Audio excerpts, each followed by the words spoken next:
तोच माहिती. धन्यवाद. आज सर्वांचं मी इथे स्वागत करत आहे. अनेक लोक मला हे प्रश्न विचारत होते की हे पूर्ण कधी होणार, आज पूर्ण झालंय का, आज उद्घाटन आहे का. तर आज उद्घाटन नाहीये, पण आज एक महत्वाचा टप्पा आपण पूर्ण केलेला आहे. ते म्हणजे फेज 1 जे ह्या राष्ट्रीय स्मारकाचा होता तो पूर्ण झालेला आहे. मला आठवतं ह्याचं भूमिपूजन कोविडच्या काळात सुरू झालं होतं, तेव्हा मुख्यमंत्री उद्धव साहेबच होते. आणि तेव्हापासून आतापर्यंत अनेक बैठका झाल्या, रिव्ह्यू मीटिंग झाल्या, साईट व्हिजिट झाल्या. कधी उद्धव साहेब असतील, कधी मी असेल, देसाई साहेब स्वतः मला वाटतं दर आठवड्यात येतच असतात.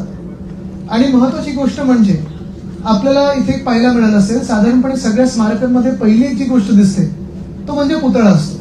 आणि ती संकल्पना बाजूला ठेवून वंदनीय हिंदू सम्राट बाळासाहेब ठाकरे म्हणजे माझे आजोबा यांनी जीवनात काय नक्की घडवलेलं आहे, मुंबईत काय घडवलं, महाराष्ट्रासाठी काय केलेलं आहे, त्यांची जी पूर्ण कथा आहे, जे काही पूर्ण त्यांचं जीवनाचा काळ होता आणि त्यांचं जे काही समाजात असेल, राजकारणात असेल जे योगदान आहे ते आता पुढच्या दुसऱ्या भागात येणार आहे.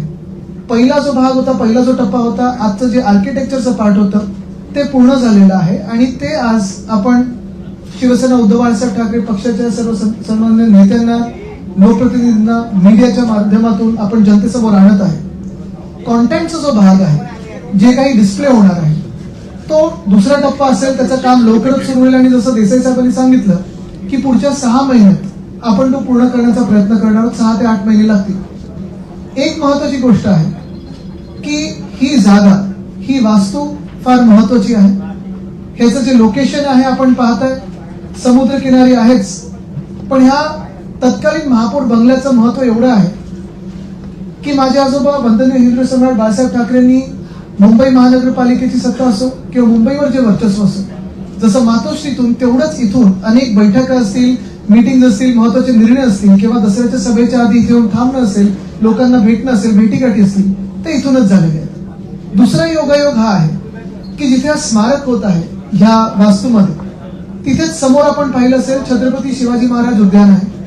आणि त्या छत्रपती शिवाजी महाराज उद्यानाचं नाव शिवाजी पार्क असं 1927 मध्ये अधिकृतरित्या केलं होतं.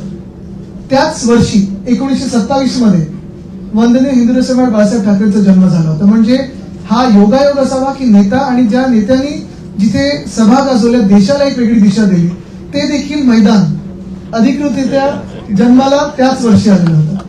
तसंच दुसऱ्या बाजूला पाहाल आपण तर आपला बँड्रावरणी सिलिंग आपल्याला दिसतं.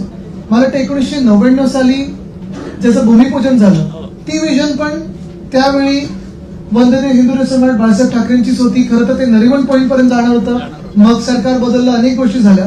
पण दोन्ही बाजूला आपण पाहाल तर साधारणपणे काही ना काही त्यांचं एक नातं आहे, अर्थात पूर्ण मुंबईशी आहे. पण आज हे घडवत असताना काही महत्वाच्या गोष्टी याच्यात लक्ष केंद्रित करून आम्हाला काम करायचं होतं. पहिली गोष्ट म्हणजे जसं देसाई साहेबांनी सांगितलं CRZ, दुसरं म्हणजे हेरिटेज वास्तू, तिसरी उद्धव साहेबांचे आम्हाला आदेश होते की एक सुद्धा झाड न तोडता इथे किंवा त्याला धक्का न लावता तुम्ही काम केलं पाहिजे. तसं आम्ही वाचवण्याचा पूर्ण प्रयत्न केलेला आहे.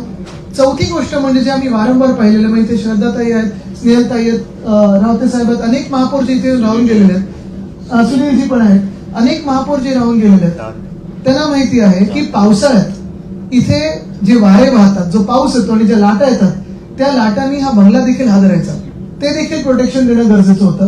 हे सगळं काम पाहून स्मारक बनवायचं होतं. आणि सगळ्यात महत्वाची गोष्ट म्हणजे हे स्मारक जेव्हा बनवत होतो तेव्हा स्मारक देखणं व्हावं, त्याला एक एस्थेटिक सेन्स असणं गरजेचं आहे. कारण घरी लहानपणापासून मी पहिलं आजोबांसोबत, मग वडिलांसोबत, की ही फाईल जरी अशी वाकडी असली तरी ते सरळ करणं हे गरजेचं असतं. फ्रेम वाकडी असेल तर एक आर्टिस्टिक एस्थेटिक सेन्स त्यांना देणं गरजेचं होतं. एखाद्या कलाकाराचं स्मारक कसं होईल ते देखील बघणं महत्वाचं होतं. आणि आल्यानंतर वाटलं पाहिजे की जागतिक दर्जाचं.